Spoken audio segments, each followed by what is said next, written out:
ಹಿಂದಿನವರ ಒಂದು ಆಚರಣೆ ನೋಡಿ, ಬೆಳಗಾತ ಎದ್ದು ಅಭ್ಯಂಗ ಸ್ನಾನ, ಯಾವ ತಿಥಿ ಆಗಲಿ ಅಭ್ಯಂಗ ಸ್ನಾನ ಮಾಡಿ ಅಂತಾರೆ ಅವ್ರಿಗೆ, ಹಬ್ಬ ಅದು. ಅಭ್ಯಂಗ ಸ್ನಾನ ಮಾಡಿಕೊಂಡು ದೊಡ್ಡವರಿಗೆ ಚಿಕ್ಕವರಿಗೆ ದೊಡ್ಡವರು ಹೊಸ ವಸ್ತ್ರ ಕೊಡೋದು. ಅದು ಚಿಕ್ಕವ್ರಿಗೆ ಉದ್ಯೋಗದಲ್ಲಿದ್ದರೆ ಅವರು ಹಿರಿಯರಿಗೆ, ದೊಡ್ಡವರಿಗೆ ಮಕ್ಕಳಿಗೆ ಹೊಸ ವಸ್ತ್ರ ಕೊಟ್ಟು ಹೊಸ ವಸ್ತ್ರ ಉಟ್ಟುಕೊಂಡು ಮಕ್ಕಳು ಚಿಕ್ಕವರೆಲ್ಲ ಮನೆಯ ಹಿರಿಯರಿಗೆ ನಮಸ್ಕಾರ ಮಾಡೋದು. ಈಗ ಹಿರಿಯರಿಗೆ ನಮಸ್ಕಾರ ಮಾಡೋ ಅಭ್ಯಾಸ ಹೊರಟು ಹೋಗಿದೆ.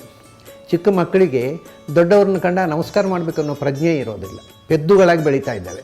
ಅಂದರೆ ದೊಡ್ಡವರನ್ನು ಕಂಡಾಗ ನಮಸ್ಕಾರ ಮಾಡೋದು, ದೊಡ್ಡವರು ಪ್ರೀತಿಯಿಂದ ಅಪ್ಪಿಕೊಂಡು ಆಶೀರ್ವಾದ ಮಾಡೋದು, ಇದರಿಂದ ಜೀವನ. ಅಂದರೆ ಈ ವರ್ಷದಲ್ಲಿ ಇನ್ನು ಮುಂದೆ ನಾವು ಅನ್ಯೋನ್ಯವಾಗಿ ಪ್ರೀತಿಯನ್ನು ಹಂಚಿ, ವಿಶ್ವಾಸವನ್ನು ಹಂಚಿ ಆನಂದವಾಗಿ ಬದುಕೋಣ ಅಂತಕ್ಕಂಥ ಇದೆಲ್ಲ ಪ್ರಾಯ ಇಲ್ಲಿ ತಪ್ಪಿ ಹೋಗ್ತಾ ಇದೆ. ಯಾಕೆ ಗೊತ್ತಾ? ವಿದೇಶದಲ್ಲಿ ಇಲ್ಲ, ದೊಡ್ಡವರಿಗೆ ನಮಸ್ಕಾರ ಮಾಡೋ ಕ್ರಮ ಅವ್ರಿಗೆ ಗೊತ್ತಿಲ್ಲ. ಹಾಗಾಗಿ ನಾವು ಬಿಡ್ತಾ ಇದ್ದೇವೆ.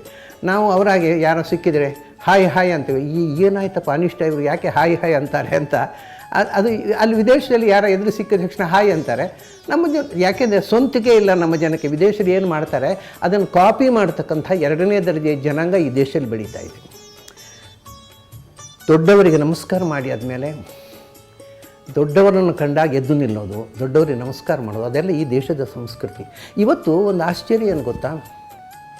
ನಮ್ಮ ದೇಶದ ಹುಡುಗರು ಇದನ್ನು ಮರೀತಾ ಇದ್ದಾರೆ, ಉಡಾಫೆ ಬೆಳೆಸ್ಕೊಳ್ತಾ ಇದ್ದಾರೆ. ಆದರೆ ಇವತ್ತು ಜಪಾನ್ನಲ್ಲಿ ಇವತ್ತು ಇದು ಆಚರಣೆಯಲ್ಲಿದೆ.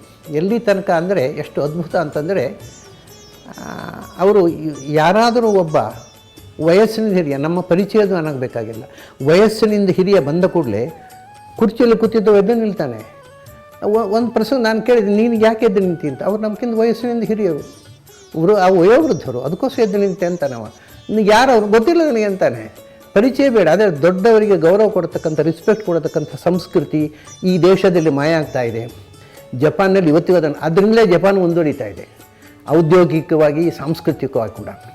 ಹಾಗೆಯೇ ಅವರಲ್ಲಿ ಇನ್ನೊಂದು ಸಂಸ್ಕೃತಿ ಏನು ಗೊತ್ತಾ? ಮನೆ ಒಬ್ಬ ಅತಿಥಿ ಬರ್ತಾನೆ, ಮನೆ ಹೆಣ್ಮಗಳು ಕಾಫಿ ತಂದು ಕೊಡ್ತಾಳೆ ಅಥವಾ ಟೀ ತಂದು ಕೊಡ್ತಾಳೆ. ಟೀ ತಂದು ಕೊಟ್ಟು ಬೆನ್ನು ಹಾಕ್ಕೊಂಡು ಹೋಗೋಲ್ಲ, ಕೀರು ತೊಟ್ಟು ಹಾಗೆ ರಿವರ್ಸ್ ಹೋಗ್ತಾರೆ. ಯಾಕೆಂದರೆ ಅದು ಗೌರವ ತೋರಿಸೋ ಒಂದು ವಿಧಾನ ಅಂತಾರೆ. ಹಾಗೆ ಒಂದು ಅತಿಥಿಗಳಿಗೆ, ಹಿರಿಯರಿಗೆ ಗೌರವ ತೋರಿಸ್ತಕ್ಕಂಥ ಒಂದು ಅವಕಾಶ ಯುಗಾದಿ. ನಾವು ಅದನ್ನು ಆಚರಣೆಯಲ್ಲೇ ತಾರದೆ ಕಳ್ಕೊಳ್ತಾ ಇದ್ದೇವೆ, ಅದು ಬೇರೆ ಮಾತು. ಆದರೆ ಇದಾದ ಮೇಲೆ ಜೀವನ ಅಂದರೆ ಏನು, ಅದರ ಅನುಸಂಧಾನ ನಮಗೆ ಯುಗಾದಿಯಲ್ಲಿ ಬರಬೇಕು. ಅದಕ್ಕೋಸ್ಕರ ಹೆಚ್ಚಿನ ಕಡೆಯಲ್ಲಿ ಇದೊಂದು ಸಂಪ್ರದಾಯ ಇದೆ. ಒಂದು ಸಿಹಿ ಹಂಚುವುದು, ಕಹಿ ಹಂಚುವುದು, ಬೇವು ಬೆಲ್ಲ. ಅಂದರೆ ಜೀವನದಲ್ಲಿ ಬರೇ ಸಿಹಿಯನ್ನು ನಿರೀಕ್ಷೆ ಮಾಡಬೇಡ. ಬರೇ ಸಿಹಿಯನ್ನು ನಿರೀಕ್ಷೆ ಮಾಡಿದವನು ಅವನು ಡಿಸಪಾಯಿಂಟೆಡ್ ಆಗ್ತಾನೆ. ಅಯ್ಯೋ, ನಾನು ನಿರೀಕ್ಷೆ ಮಾಡಿದಾಗ ಆಗಲಿಲ್ಲ, ನಿರಾಶೆ. ಯಾವಾಗ ಎರಡನ್ನೂ ನಾವು ಎಕ್ಸ್ಪೆಕ್ಟ್ ಮಾಡ್ತೇವೆ, ಜೀವನದಲ್ಲಿ ದುಃಖ ಬರುವುದು ಸಹಜ, ಸುಖ ಬರುವುದು ಸಹಜ. ಅದನ್ನು ಒಂದು ಬಂದಾಗ ಬೇಕು, ಒಂದು ಬಂದಾಗ ಬೇಡ ಅನ್ನುವಂಥದ್ದು ಉಂಟಲ್ಲ, ಅದೊಂದು ಹಗಲು ಬೇಕು, ರಾತ್ರಿ ಬೇಡ ಅಂದ ಹಾಗೆ. ಆದರೆ ಬೇಡ ಅಂದರೆ ಬಾರದೇ ಇರೋಲ್ಲ, ರಾತ್ರಿ ಬರುತ್ತೆ. ರಾತ್ರಿ ಬಂದಾಗ ಅಳ್ತಾ ಕೊಡೋದಲ್ಲ, ದೀಪ ಹಾಕೋದು ಅಷ್ಟೇ. ಹಾಗೆಯೇ ಜೀವನದಲ್ಲಿ ದುಃಖ ಬಂದಾಗ ಸಹಜವಾಗಿ ಬರುವ ಅಲೆ ಅದನ್ನು ಸಹಜವಾಗಿ ಸ್ವೀಕರಿಸುವುದು. ಹೀಗೆ ಸುಖ ದುಃಖಗಳನ್ನು ಸಮರಸವೇ ಜೀವನ ಅಂತ ಹೇಳಿದಲ್ಲ ಕವಿಗಳು, ಬೇಂದ್ರೆಯವರು.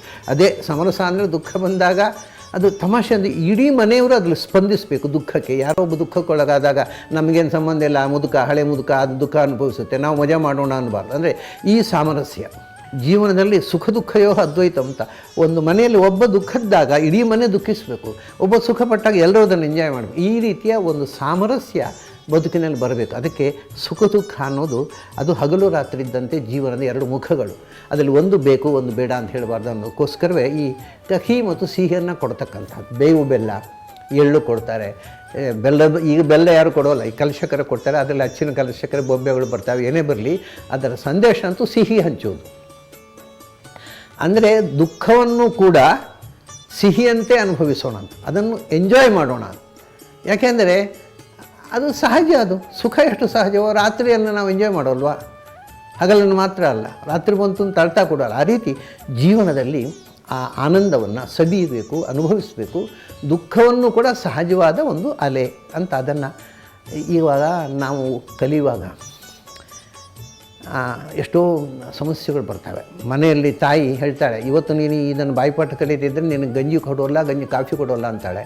ಅಲ್ಲಿ ಮೇಷ್ಟ್ರು ಬೆಂಚ್ ಮೇಲೆ ನಿಲ್ಲಿಸ್ತಾರೆ. ಹಿಂದೆ ಈಗ ನಿಲ್ಲಿಸಿದ್ರೆ ಮಕ್ಕಳೇ ನಿಲ್ಲಿಸ್ತಾರೆ, ಮಕ್ಕಳ ಮೇಷ್ಟ್ರನ್ನು. ಹಿಂದೆ ಮಕ್ಕಳನ್ನೇ ಮೇಷ್ಟ್ರು ನಿಲ್ಲಿಸ್ತಿದ್ರು.